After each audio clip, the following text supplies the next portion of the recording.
అలనాటి అమ్మమ్మ రుచులు, భారతమ్మ రుచులు, స్వచ్ఛమైన పొడులు, పచ్చళ్ళు. నమస్తే రమగారు. నమస్తే జయ. రమగారు, 40స్లోకి వచ్చేసిన తర్వాత ఒక చిన్న చిన్న కన్ఫ్యూజన్స్ అండి. ఎలా అంటే కొంతమంది ఏమో చాలా అంటే అప్పటి వరకు ఉన్నవన్నీ వదిలేస్తారు. మనం ఏదో పెద్ద తరహా వచ్చేసింది, 40లోకి వచ్చేసాం కదా అనే ఒక ఫీల్లో ఒక మంచి చీర కట్టుకోవటం కానీ అంటే కలర్ఫుల్గా కనిపించకపోవటం, డల్నెస్లోకి వచ్చేస్తారు కొంతమంది.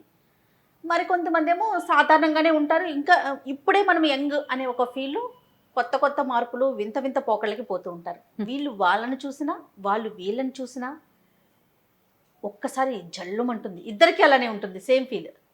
అసలు ఎలా ఉండాలి 40స్లోకి వచ్చాక? ఇవి ఒక జర్క్ వస్తుంది జయ.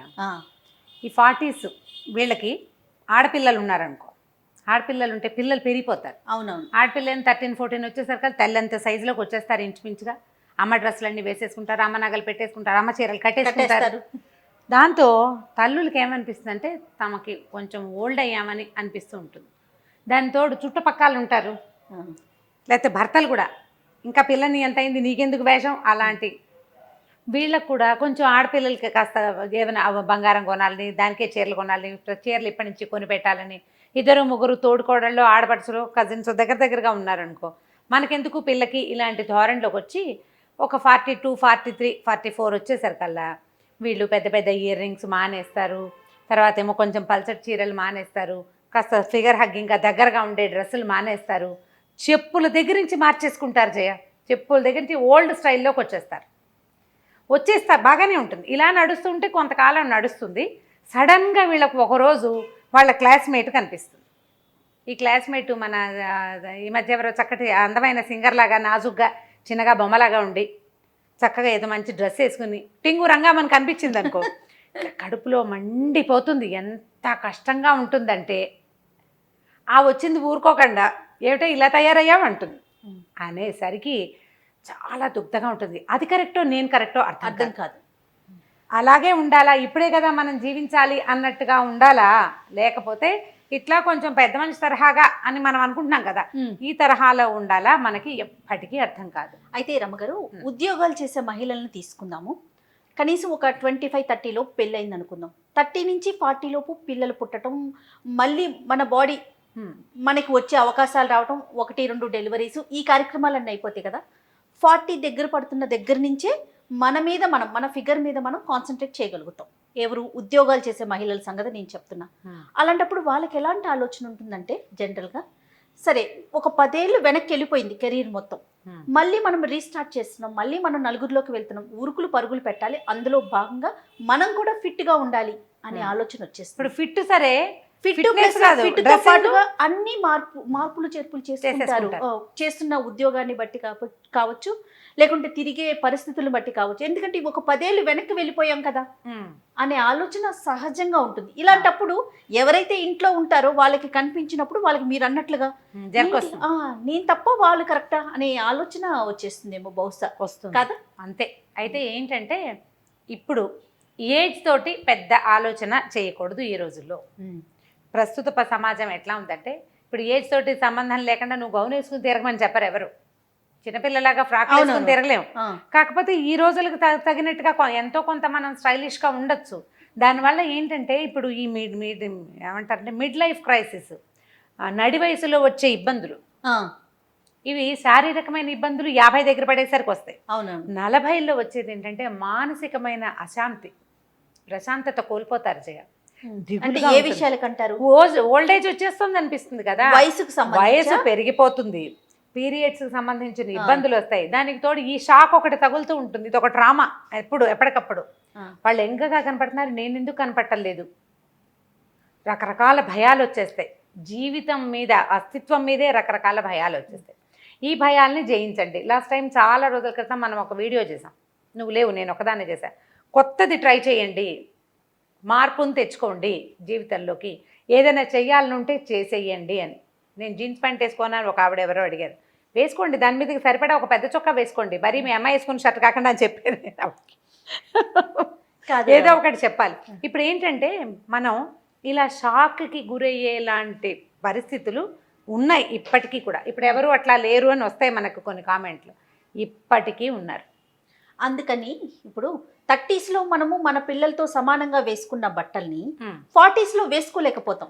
ఫర్ ఎగ్జాంపుల్ నేను చెప్తా వినండి, నేనున్నాను, నా చుడిదారు మా అమ్మాయి వేసేసుకుంటది ఇప్పుడా ఫర్ ఎగ్జాంపుల్ చెప్తాను, గుడ్డది కాబట్టి సరిపోదు అనుకోండి. అదే 40s లో మేమిద్దరు షేర్ చేసుకోలేకపోతాం. నాకు ఒకలాంటి భావన వచ్చేస్తుంది, పిల్ల వేసుకునేది నేను వేసుకున్నా లేదా నేను వేసుకునేది అది వేసుకుంటాను, చూసే వాళ్ళు ఏమనుకుంటారో అనే ఒక ఆలోచన రాదంటారా? మరి వస్తుంది. ఇప్పుడు పిల్ల వేసుకునేదంటే వీటికి కొంత కన్జర్వేటివ్ థింగ్స్ కొన్ని ఉంటాయి కదా జయ. పిల్లలు వేసుకునేదంటే జీన్స్ టీ షర్టు, భుజాల మీద ఎక్కడో ఇక్కడ ఓపెన్ ఉన్నవి, అవి పిల్లలు 20 ఏళ్ళ 18 ఏళ్ళ పిల్ల వేసుకుంటుంది.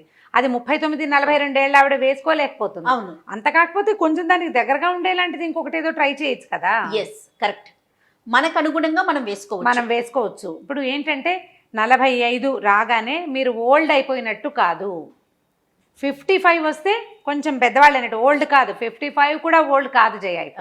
ఇప్పుడు సినిమాటిక్గా మనం పేజ్ 3లో కనపడే వాళ్ళలాగా చేయలేకపోతాం. కానీ మీకు మీ మనసుకి తగినట్టుగా, వయసు అని చెప్పట్లేదు, మీ మనసుకి తగినట్టుగా మీకు భావాలు కనుక కొంచెం మామూలు భావాలు ఉంటే దానికి తగ్గట్టు ట్రై చేయండి. మీకు జర్క్ తగిలి ఎవరైనా షాక్ ఇచ్చి మీకు వాళ్ళలాగా మీరు చేస్తే ఓవర్ యాక్షన్ చేసినట్టు ఉంటుంది. అలా కాకుండా మీరు 30s నుంచి 40sకి ప్రయాణం చేసేటప్పుడు ప్రయాణాన్ని ఏజ్ దానంతట అది పోతుంది. మీరు ఈ డ్రెస్లో నుంచి ఒక ముతక చీరలోకి జంప్ అయిపోవద్దు, ఒకేసారి జంప్ అవ్వకండి, స్లోగా తీసుకురండి చేంజ్. పెద్ద పెద్ద ఇయర్ రింగ్స్ పెట్టుకోవటము, మెడలో ఏదైనా ట్రెండీగా ఒక 2 వస్తువులు వేసుకోవటము, గాజులు వేసుకోవటము, వేసుకోకపోవటము, చెప్పులు, అన్నీ కూడా. ఇప్పుడు నేను ఒక పెద్ద చీర బార్డర్ ఉన్న చీర కట్టుకుని పెద్ద బొట్టు పెట్టుకుని చెవులకి ఏవో దుద్దులు పెట్టుకుని వెళ్తే నాకు చూపించే చెప్పులు ఒక రకంగా ఉంటాయి. నేను కొంచెం సన్నటి చీర బాగా నైస్గా ఉన్న చీర కట్టుకుని వెళ్ళాను అనుకో, చెప్పులు వేరేవి చూపిస్తారు. మీరు చెప్పుల షాప్ దగ్గర నుంచి చూడండి, ప్రతి చోట అలాగే ఉంటుంది. మనల్ని బట్టే కదా వాళ్ళు, మనని బట్టే కదా. ఒకవేళ ఇలాంటి జర్క్ కనుక మీరు తగిలితే ఒకేసారి వాళ్ళ దాకా వెళ్ళిపోకుండా మీ నుంచి మీరు కొంచెం వెనక్కి రండి. ప్రధానమైంది, చాలా ముఖ్యమైనది మనసు. నాగేశ్వరరావు గారు ఎప్పుడు చెప్తుంటారు, బహుశా వినే ఉంటారు మీరు, ప్రతి ప్రసంగంలో ఆయన ఇదే మాట చెప్తారు. 70s లో కూడా ఇదే మాట రమ్మగారు, వయసు వచ్చింది నా శరీరానికి, మనసుకు కాదు అంతే. పదే ఈ మాట నాకు ఎంత గుర్తో. మన మనసు అది కదా ప్రధానం. ఇప్పుడు జర్క్ తినేది శరీరం కాదు, మనసే. ఎవరినైనా చూడంగానే జర్క్ మనం ఒకేసారి బెంగ వచ్చేస్తుంది మన మీద. మనకి ఇదేంట్రా దేవుడా వీళ్ళు ఇంత బాగున్నారు, నేనేమిటి ఇలా ముస్లిం అయిపోయానండి. సడన్గా మీరు మేకప్ మార్చేస్తే వెగటుగా ఉంటుంది. అందుకని జర్క్ తీసుకోవద్దు, జర్కుల్లోకి వెళ్ళకండి, హుందా అయిన ప్రవర్తనతోటి ఉండండి. ఈ ఏజ్కి నేను ఇలాగే బిహేవ్ చేయాలి అనే ధోరణికి అందులోంచి బయటకు వచ్చేయండి. ఈరోజు అట్లా లేదు, అందుకని ఇప్పటి వేషాలు కూడా వేయకూడదు. ఆ మాట ముందే చెప్పాను, హుందాగా అని చెప్పాను, ఆ పదం చెప్పాను కదా. ఇప్పుడు దీంట్లో హుందా ఎంత హుందాగా అనేది దట్స్ అప్ టు యూ. నీ యొక్క పరిస్థితి, నీ ఆర్థిక పరిస్థితి, నీ యొక్క సామాజికమైన పరిస్థితి, మనం తిరిగే మన సర్కిల్, మన ఫ్రెండ్స్, మన సర్కిల్. ప్రధానమైనది ఏంటంటే జయ, ఇదివరకటికి ఇప్పటికి తేడా ఎక్కడొచ్చిందంటే చెప్పనా, మనం అమీర్పేటలో ఉన్నాం అనుకుందాం. ఇదివరకటి అమీర్పేట ఒక రకం, అమీర్పేట నుంచి కొంచెం ముందుకెళ్తే ఈ ఎస్ఆర్ నగర్ మనం ముందుకెళ్ళామనుకో, సన్న కుకట్పల్లి అవి పాతగా మన చిన్నప్పటి ఊళ్ళలా కనపడేవి ఇది వరకు. ఇప్పుడు తర్వాత కాలంలో ఇంకో కుకట్పల్లి పెరిగిన తర్వాత కొంచెం చందానగర్, మియాపూర్ పాతగా ఉండేవి. ఇప్పుడు చందానగర్, మియాపూర్ కూడా పాతగా లేదు, ఎక్కడికక్కడ ప్రపంచం పెరిగిపోతూనే ఉంది. మనం రెగ్యులర్గా ఎవరితోటి కలుస్తామో అదే మన సర్కిల్. ఇప్పుడు ఎక్కడో ఊరవతల ఇల్లు కొనుక్కుని వెళ్తున్నాం, ఓ ఫ్లాట్ కొంటాం, అక్కడ 100 మంది ఉంటారు సమాజం, అదే మన సోషల్ సర్కిల్. అంతే, మన చుట్టాలు పల్లెటూళ్ళలో ఉన్న వాళ్ళు కాదు మన సర్కిల్. మన సర్కిల్ మనం రోజు ఎవరితోటి కలుస్తామో, ప్రతిరోజు గుడ్ మార్నింగో గుడ్ ఆఫ్టర్నూనో ఎవరికి చెప్తామో, ఎవరితోటి చెప్పించుకుంటామో, అది మన సమాజంగా ఈ రోజున ఉన్నది. ఇప్పుడు మనం అక్కడ షాపుల్లోకి వెళ్తాం, అక్కడ హోటల్స్కి వెళ్తాం, అక్కడే మన పిల్లలు స్కూళ్ళకి వెళ్తారు, అక్కడి నుంచే కాలేజీలకు వెళ్తారు. అదే కదా మన సమాజం. సో చిన్న ఆ పెద్ద గుంపుల నుంచి విడిపోయాం, ఈ చిన్న గుంపులో కొత్త గ్రూప్ తయారవుతుంది. వాళ్ళంతా కాకపోయినా మీరు వెనకబడి ఉన్నానని మీకు అనిపిస్తే, ఇది నేను అందరినీ ఈ పని చేయమంటున్నానని మీరు ఎంకరేజ్ చేస్తున్నానని భావించద్దు. ఆ తరహా ప్రశ్నలు కూడా తీసుకురావద్దు. వెనకబడి ఉన్నామేమో అన్న భావనతోటి దిగులుబడి డిప్రెషన్కి లోనయ్యి మీరు బాధపడి ఇంట్లో వాళ్ళని బాధ పెట్టకండి.